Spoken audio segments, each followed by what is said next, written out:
Hey there, friend. Welcome to the Living Well-Rounded podcast, a curated space for those of us seeking an intentional life filled with grace, passion, and purpose. I'm your hostess, Geomyra, wife, mama, life and biz coach, educator, dessert fanatic, and on the ultimate mission to get you closer to your idea of what it means to live well-rounded. Right here's where you'll find exceptional resources, noteworthy tips, community, and relatable stories, no matter what season of life you're in. Take a break, cozy up, hang out with me for a bit, and let's dive in. Hey friend, welcome back to Living Well-Rounded, and welcome if you are new. I am so glad that you have popped on over to spend some time with me and my special guest. Today on the show, I am joined by the Natalie Franke. Natalie is a community leader, published author, and the co-founder of the Rising Tide Society. Above all of these things, she is a mom, wife, and on a mission to remind us that community over competition is the way to go. Grab your notebook, warm up your coffee, and let's chat with Natalie Franke. Hi, Natalie. Welcome to Living Well-Rounded. I'm so happy to have you here. Like, you have no idea and how happy I am to have you here, because since I started this podcast, you have been on my list of people I wanted to connect with personally. And we're 6 seasons in, and I'm so glad I finally have you to myself. So welcome to the show. How are you doing? I'm doing well. I'm so honored. And excited. And I can't believe I'm here. Like, I'm excited. I'm so pumped. Thank you for that. Yeah. So personally, for myself, as someone who has known you virtually, I feel like we know each other, but the internet makes you feel like you're BFFs with everybody. So from a distance, I've admired how I feel like you are the creative champion. You're someone that's always encouraging and supporting other creatives, lifting everyone up. And so it's not by accident that you are my person that I wanted to talk to about the power of community over competition, because you are the epitome of that. You walk that walk, talk that talk. But before we get into all of that, do me a favor and introduce yourself to our well-rounders. Yes. So I am Natalie Franke. I am the author of Built to Belong. I'm the co-founder of the Rising Tide Society and the head of community at Honeybook. My favorite title, though, above all the rest, is I'm mom to 2 little ones. I've got a 6-month-old and I've got a 3-year-old. I am also a wife to my high school sweetheart. I am a huge nerd, a huge nerd. What else can I say? I love small business. I'm a mama bear for small business and, especially creatives within that. And I believe the world is made better when people are empowered to pursue their passion and build a business and build a profitable one that ultimately helps them to really live a life that they desire to live. And I love the well-rounded approach to that. And I'm excited to share a little bit more. I love it. I love all of it. And we do share the fact that we met our husbands in high school as well. So it's always fun to see the evolution and the pictures of you guys from way back then to now this beautiful life you built together with your 2 little ones, which is so awesome. And I love how you also, mentioned small business and how you definitely, like I said, you are the champion of cheering on other small businesses. And in the creative space, we hear the phrase community over competition. And for myself, it has also just been stamped in my head for a while now in the importance of it. But what does that mantra mean to you personally?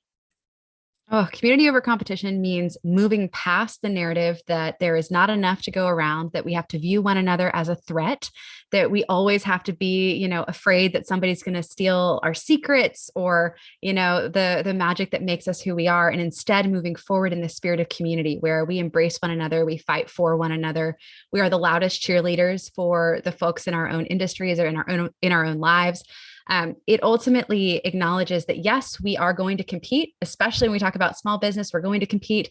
However, we don't have to tear other people down in order to make ourselves higher or better or achieve more in our own right? Like, we can be in a space where we see other people win and we too win alongside them. Life is not a zero-sum game. So community over competition really just kind of puts that in check. It gives a priority to one over the other. It's not saying community and there's no competition. It's saying, hey, we're going to compete, but we're going to put people first, right? Yeah. And that mindset, especially, look, it really does apply to creatives, especially, and small business owners, especially because we are in these hyper competitive environments where that competition can either lead us or it can fuel us. Mm, that is so good. It definitely also just permeates in real life. You know, you see other people winning and doing, and you should use it as fuel, and you should be excited and you should cheer them on, because to me it always says that it's possible. When you see other people doing it, it reminds you that it is possible if you have the right tools and the right people around you, the right positivity and all those things. So I love your definition of community over competition. And personally, as someone who has been an entrepreneur for years, I think 16 almost at this point, you've been in the game for a while as well. What do you believe is the key to running a successful business, but also running your household very well? That's something that a lot of our well-rounders struggle with, trying to run that small business and also run the household like a boss. What advice do you have for someone that may be in that season? Yeah. So first I'd say chuck the idea of balance out the window. Amen. Don't aim for balance, right? Like I think, at least for me, integration has been the solution to so much of the struggles that I personally have dealt with when it comes to managing, as we're putting here, like it all. That's my first thing. My second thing I'd recommend is self-awareness. You have to know yourself. You have to know yourself, in and out, what your strengths are, what your weaknesses are, what works for me to find that right integration in my own life as a mom of two with ADHD, right? And the life I have, and also the resources that I have at my disposal is going to look different than what it might be for somebody else. So I recommend, really truly knowing yourself, being self-aware. And also the third thing I would leave with is grace. Like truly, you have to give yourself grace as you're figuring out what this integration looks like for you, how you're going to navigate work and life, family and professional development, all of those things in one.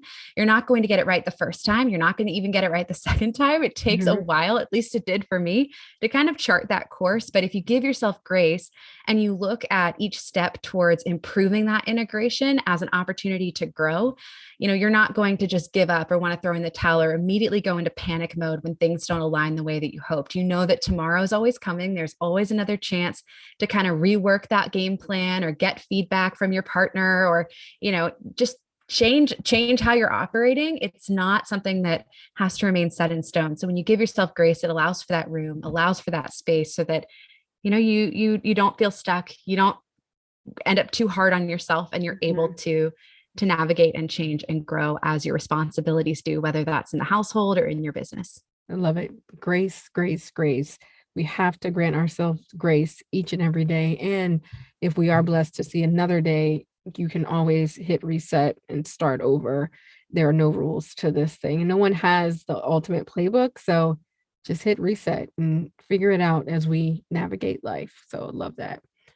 And what is something that you wish you would have known early on in the game when you were starting your small business and jumping into this crazy world of being a creative and an entrepreneur? All right, this is going to be a hot take. This might be slightly unpopular advice, but I have to say it because it's the truth and it's honest, and it's also a little bit I don't know. I'm just going to say what I'm going to say. I wish I knew that I could raise my prices. Amen. It sounds like such a simple thing. It's like, well, how did you not know, Nat? Like, how did you not know you can raise your prices? But I wish I had known the reality that there is a buyer at every price point. For any given item, there is a buyer. So even though maybe I wouldn't have paid that much for something, or I couldn't have afforded something, it doesn't mean that there's not a buyer out there who would pay for that or could afford that and wouldn't even give it a second thought. And I'll give you an example here. And this, I just wish I knew this earlier. Paperweights. I've never owned a paperweight in my entire life. I have no interest in owning a paperweight. If I wanted one, I would walk outside and pick up a rock, or, my 3-year-old has plenty of rocks sprinkled throughout the house. So I just find one of the rocks that Huey left somewhere in the house. I'd rinse it off. I'd put it on top of my papers, DIY, $0. Didn't spend anything on this paperweight. Okay. But Tiffany & Co. right now has a paperweight on their website for over $200 right now. And it's a silver stone. It's just a rock, okay, made of silver. You see where I'm going with this? I see The most expensive paperweight, tens of thousands of dollars. Okay. Like, yes, it was kind of this exclusive situation, but nonetheless, somebody paid over 10 grand for a paperweight. My point being, there is a buyer and nearly every given price point within a market. And it doesn't mean that you can immediately just raise your prices overnight to, 10x what you're charging today and have a sustainable business. No, that's not what I'm saying. Please don't go do that and be like, Natalie Franke said it would be possible. But what it does mean is don't undersell yourself. Don't bet less on you, bet more on you, lean in, do the research, figure out what gap in that wide market you want to own and penetrate, right? And go for it. And don't hold back because you're afraid or you think you're not worth it, or that one time somebody said one critique about you or your brand or your business that just keeps you from leaning in and embracing, your superpowers. Like, own it. You are worth it. Charge more. I will say to you, I can say this as a generalization. Most women don't charge enough. Right. We did a gender pay gap report at Honeybook maybe 2-3 years ago. We analyzed 200,000 invoices, and we found that amongst creative professionals, women with the same level of education for the same type of project were charging significantly less than their male counterparts. And what this means is that ultimately we aren't even valuing our work as much as we should. We have whatever it is, whether it's the world telling us not to charge more, our own insecurities, you name it. But the truth is we're not charging enough. So if you are a woman listening to this, I just want to affirm for you, raise your prices. Just call a friend right now, make them hold you accountable. Say, I don't think I'm charging enough. This is where community over competition, by the way, means profitability. This is where it means we raise the tide. It means you call up somebody that does what you do and you say, hey, look, we're going to eliminate pricing secrecy. We're going in on pricing transparency. Here's what I am charging. Feedback. Like, what do you think? Is this in the ballpark? Am I underpricing this? Should I increase the service here? Is there another strategy I don't know about? When we stop looking at each other as competitors, we start seeing the opportunity to share that knowledge with one another, right? Then we stop seeing women charge less than their male counterparts for the exact same service or product. Wow. So anyway, sorry, I didn't mean to loop community over competition back in, but it does. This is where the rubber hits the road. Charge more, charge what you're worth, and do it unapologetically. I feel like I was just in church and you were just preaching and preaching to me and the listeners, because it's interesting. My clients, when I work with clients in one-on-one, I find that they're not charging enough and they're terrified to do it. But I'm like, there are other people in the same market doing the same thing. And most of the time, not even doing the quality of work that you're doing. And they're charging way more. And you're sitting here trying to figure out how you can scale, do less events, and spend the time with your family, but you're afraid to just take a leap. I'm not even gonna say a leap of faith. It's just take the next step, because it just needs to happen and it will work out, because again, other people are doing it and most likely you're more talented. So I know you just blessed somebody with what you just said, because a lot of us women, a lot of us creatives, we're not charging enough at all. Right. So good. And so how can one embrace the idea of community over competition when most of us creatives are working solo and we don't have the support around us? We are working with our head down. We do feel like there are people that are competitors. So how can you just kind of throw those ideas out the window and embrace this culture of community over competition? Oh, all right. A lot of advice here. I'll try to hit as much as I can. First, I want to say being an independent business owner doesn't mean you have to do it alone. Mm-hmm. Working from home doesn't mean you have to do it alone. Being a solopreneur doesn't mean you have to do it alone. I think that we get in the habit or the pattern of doing it alone because we're trying to be efficient, right? We're trying to go fast. But ultimately, there is so much power in bringing others alongside you, because it enables you to accomplish more and go further than you could possibly imagine when you have that support and you have that feedback, that, motivation, that encouragement. Even competition, man, it is a performance enhancing drug for the brain. So even the positives of competition push us to work harder and kind of go further than we could. And so I say all that to say you don't have to do it alone. That's the first part. But the second part is that you have an opportunity every single day to pattern disrupt.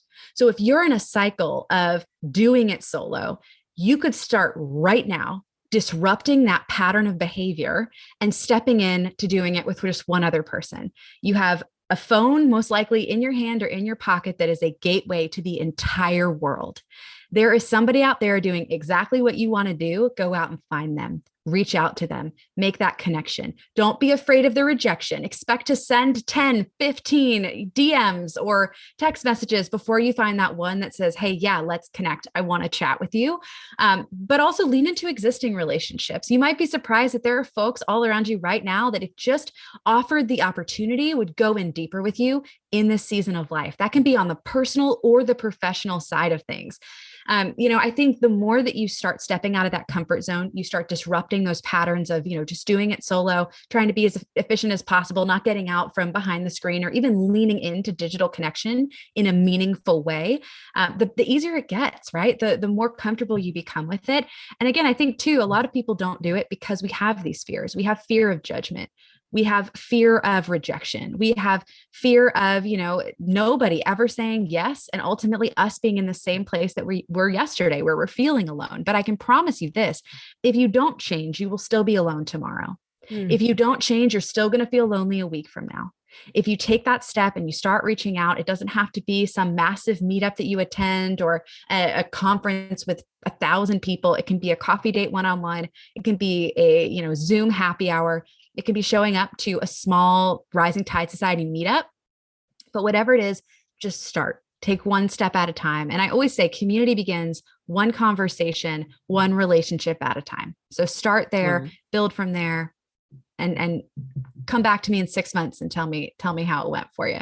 I love that. And you have to start somewhere, and that one conversation can change your life and also just be a gateway to other people, other resources, and all the things and puzzle pieces that you need in order to build a strong business, a strong foundation, and all of that. So that is so, so good.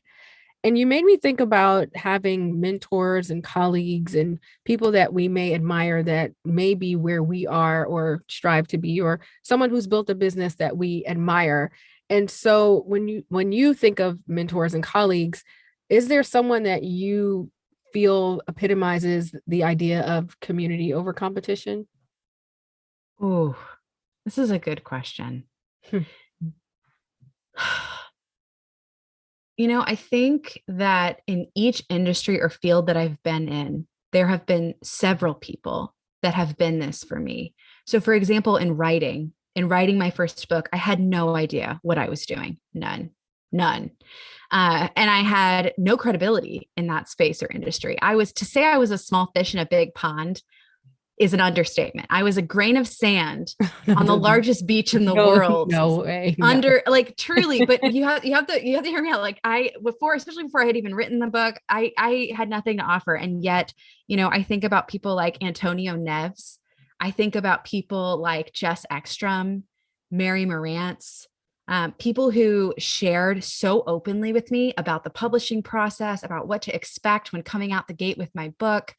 Whereas there were a lot of other authors that either, didn't want to share that knowledge, kind of would prefer to gatekeep some of that.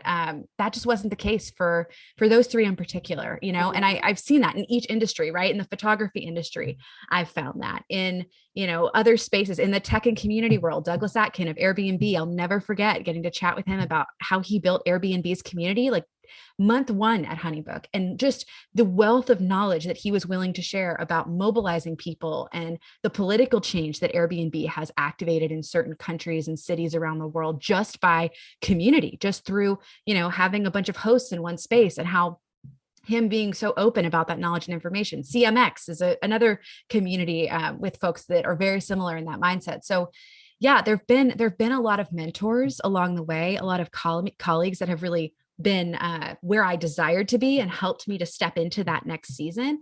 And then I also see people doing that right now, like every single day. I see people like Chip Dizard, who I just started following him on TikTok, constant knowledge, support, encouragement all day, every day.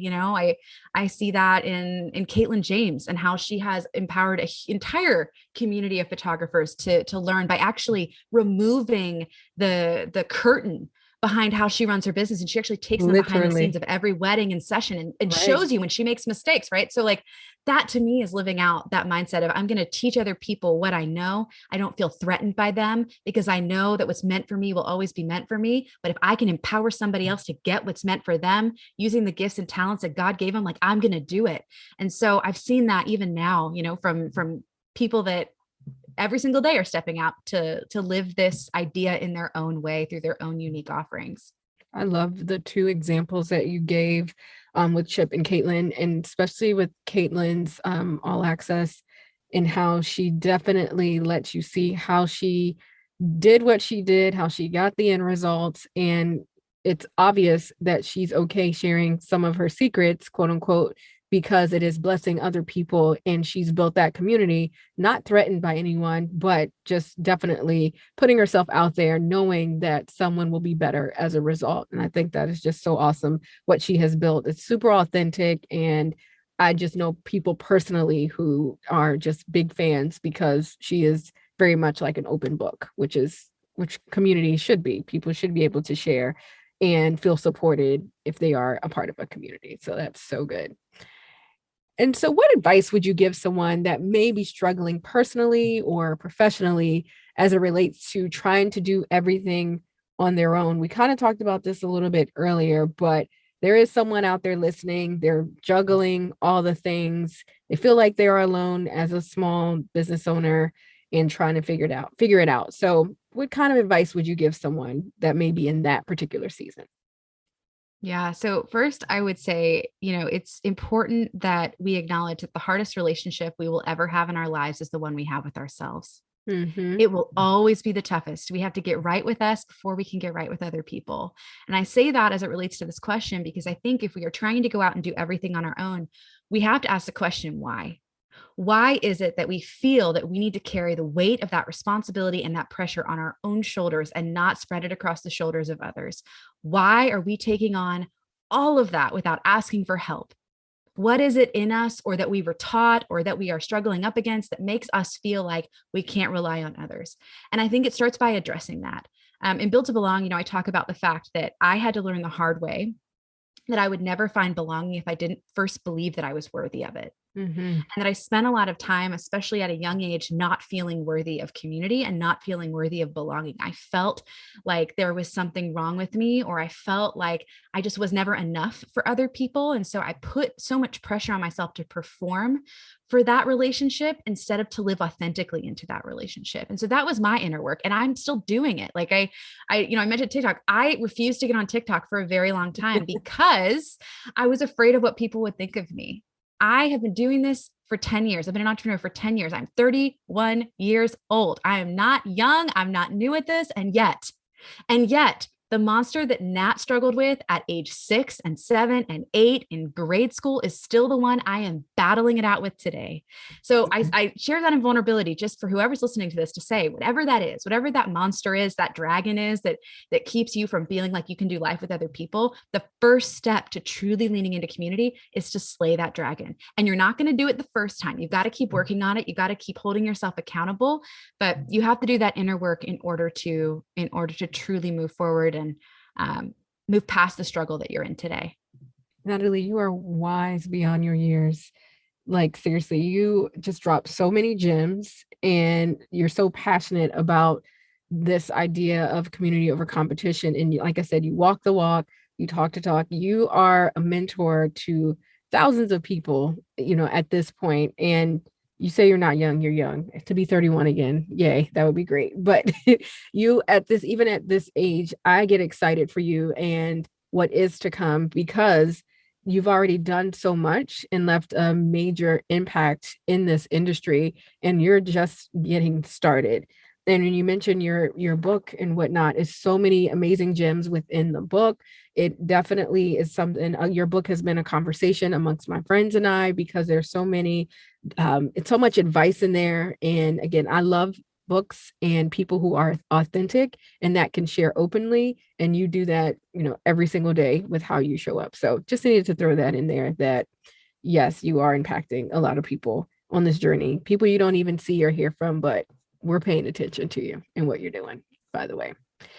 And another question I have for you, which I like to ask a lot of my listeners, is we do not believe in the word balance over here, not at all. We do believe in living well-rounded. And so I want to know what your definition of living well-rounded is. I believe living well-rounded means living a life that I'm getting like a little emotional. I think it's living a life that allows you to be the person that God created you to be. And I think that is going to look different for every single human being. And so, I think maybe why I'm sorry, why I'm Oh, tearing up a little bit is because there's so many aspects of my life that have brought me such joy that I never thought I would be able to have, specifically my children. And living well-rounded means honoring the miracles of their lives and being the best that I can. Um, not just as an entrepreneur or in my professional pursuits, but every single day when I show up as their mom. It doesn't mean getting it perfect, but it means showing up with integrity and just doing the best that I can, and hope that, the choices that we make every single day are going to lead to a life that's better for them. So I guess to me, that's what it means. It's becoming the person that God created me to be and doing my best to live into that. I think that's probably one of the best definitions to date. We're almost 100 episodes in, and I love, love, love, love it because it's a reminder to people that we cannot take our blessings for granted, and we have a choice every day to change things up, to shift things so that we can do more of the things we love and to create more joy, which is a word you used early on, is that we have the permission to allow space for more joy and not work so hard, hustle, hustle, hustle when this life is way too short. So definitely hope someone, was able to take something from that. And so, Natalie, what are you most looking forward to in this next season of your life? Ooh, all right. I'll let you in on a spoiler, something I haven't announced All right. anywhere at all. I'm writing my second book. No way. I'm in. Yes, I'm working That's with so the same exciting. publisher, Worthy. I'm writing my second book. And that's it's been exciting because I have had so many learnings from book one, and I already have, sort of a vision for book two. So that on the professional side, I'm excited for and looking forward to. And then on the personal side, I am just we were talking before we jumped on the interview.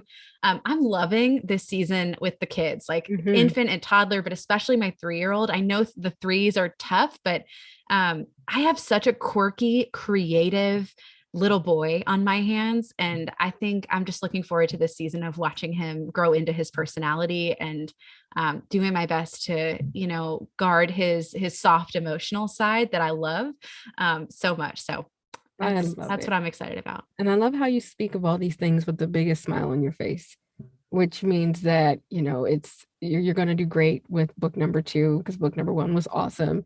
And so I just love to feel the joy that you have as you go into this new season. So bravo and congratulations on all the things that you have coming up. Amazing. And so we're going to shift gears a little bit and we're going to do our rapid fire or this or that segment. So Natalie, are you ready for that? I am. I'm ready. Let's do it. All right, Natalie. So you're stuck on an island. What are 3 things that you must have and you cannot take the hubby and the 2 little ones with you? Okay, y'all are gonna laugh at me. 1, stretchy pants. Must have stretchy pants. Okay. That's number 1. Number 2, I would have to say sparkling water, some kind of sparkling water. I'm a former Diet Coke addict. I won't even admit how many I used to drink a day, but what I will tell you is if I'm on that island and I don't have something bubbly and fizzy to enjoy, so maybe like an unlimited fountain of sparkling water. And then, the third one, I'd probably say music. I don't know if I would have to say a device to play it on, but some kind of music. I need some art kind of, I love like that ability to listen, and it brings me joy. That's it's a nice little lineup. I visualized everything that you said. You lounging in stretchy pants with your sparkling water and then eyes closed listening to your music. It's all there. I love it. I love it. So you have lived on the East and the West Coast. Which is your preference? East all day, Me every too. day. Same here. But I still love you West Coasters. Yeah. I think I am an East Coast girl. It's not that I don't love the West Coast. I'm just an East Coast girl. Same. Born and raised. If you could hire a personal chef, once a week cleaning service, or a personal driver, which one would you pick? Oh, personal chef, hands down. I am notoriously bad at cooking. I used to tell people that my husband knew dinner was ready when the fire alarm would go off in our kitchen. So that's a no-brainer for me. Oh, I love it. Netflix or YouTube? Netflix. I wish I could say YouTube because I'd love to support creators and that's kind of a thing for me. But if I'm being really honest with you, I get sucked into Netflix. I'm the one that's like, are you still watching? It's been 8 hours, you know? Yeah. I see that more than I care to admit. Oh man, I love it. What is your guilty pleasure? Hmm. Reading. Hmm. I would say reading fiction. Um, I'm not sure that it's so guilty, but I enjoy It's a reading. nice treat. And I'm doing a Yeah. lot more reading. I told myself at the beginning of maybe last year that I would allow myself to read more books for fun and not just be so consumed with business books. And I've been nonstop binging books in the car listening every week. And I love it. So I'm right with you there. Natalie, what was your first job? Shampoo girl. I was a Okay. shampoo girl at a hair salon, and that is what convinced me to become an entrepreneur. Hmm. I loved seeing the stylists in their environment with their own clients, like making things happen. It completely derailed every corporate plan that I think my family had for me. But yeah, shampoo girl. And now it makes sense why your hair is always so beautiful. I love it. Love it. What is something on your bucket list? Oh, I really want to go skydiving. I Oh, booked I don't know, a ticket to go skydiving when I was on a trip, but the weather was so bad that they only let me do bungee. So I have bungee jumped, but skydiving was the initial intent. So that's still on the bucket list to cross off another day. my heart is like jumping out of my chest at the thought. I could never. I love it. I love it. Do you have a favorite quote or scripture? Yes. So in the Bible, one of the, if not the most popular command, I believe, is fear not. Mm, So I know it's simple, I know it's short, but my favorite quote slash scripture is fear not. I think there are so many incredible dreams that, don't happen not because of failure, but because of fear. hmm. And so many beautiful things in this world that could happen if not for fear, even in our own lives. So fear not. So good. So good. Do you have a hidden talent or a fun fact about yourself? Oh, okay. Fun fact, I can't whistle. I've never been able to whistle. I've tried. I've really tried. I can't do it. My son is trying to whistle. He's trying to learn. So he's right with you, Natalie. He's right with you. If you had to shop at one store for the rest of your life, what store would that be? Oh, okay. So first, I would say I would probably pick a small business, but there are a lot locally. And if I pick one, I don't want to upset all the others. So I'm going to take a safer route. Good for you. Um, yeah, I think I would say in this season of life, I'm digging the loft. I'm Hmm, digging in Taylor Loft. I know it's just it easy, works, but man. Yeah. professional. I can dress it up. I can dress it down. It's not as exciting as I'm sure someone else's answer, but it's the honest answer as I'm wearing a shirt right now. And it's super cute. So I was a loft girl at one point as well. As well, now I'm yoga pants all day long. Thank Yeah, you, yeah, coronavirus pandemic, for that one. Natalie, this was awesome. Thank you for your time today. I loved hearing all the gems that you dropped. I have some notes here for myself, and I'll also drop some of them in the show notes as well. So, well-rounders, make sure you check the show notes for ways to connect with Natalie and to get some more of these tips and things that I took for you as well. So, Natalie, where can our well-rounders find you on the web? yeah. So Built to Belong is everywhere that books are sold. So feel free to grab it from your local bookstore, Barnes and Noble, online at Target, or anywhere truly where books are sold. If you want to connect with me one-on-one, my website is nataliefrank.com. You can find me on Instagram at Natalie Frank, TikTok at Natalie Frank Creative. But if you also want to lean in through the community lens that we've talked about today, I highly recommend getting plugged into Rising Tide. You can go to honeybook.com/rising tide. You can find a local chapter, join us with all of the resources that we provide and lean into this awesome community. Yes, definitely do that. And I'll drop the link to your book as well, because it's definitely one that every creative needs to have on their shelves. All right, friends, remember to subscribe to the show. Let us know that you listened in with us. Screenshot, tag Natalie or myself over on IG, and also check her out on TikTok because she's doing some fun things over there as well. Natalie, like I said, this was awesome. Thank you for your time and your support always. And well-rounders, until next time, remember to stay safe, stay positive, and to focus on what matters most. I hope you enjoyed sitting in with Natalie and I today. I told you she is a wealth of information and just an amazing woman to get to know. So get to know her even more via her social media accounts and check out all the links in the show notes so that you can also get access to her books and other things that she is working on. Oh my goodness, I cannot believe the next episode is episode 100. So stay tuned because we have some amazing things happening for our season finale, our 100th episode. I cannot believe it. But on top of that, we are also going to be rolling out some other offers and other things that I want to make sure you are aware of. So again, head over to geomyra.com/waitlist. I will see you over there, friend. But more importantly, I will see you for our 100th episode celebration. Love you, friend. Bye. Thanks for kicking it with us, Well-Rounder. Share this goodness with your squad and drop us a quick review. Get notified of new episodes by hitting the subscribe button. Until next time, seek a well-rounded life and remember to focus on what matters most.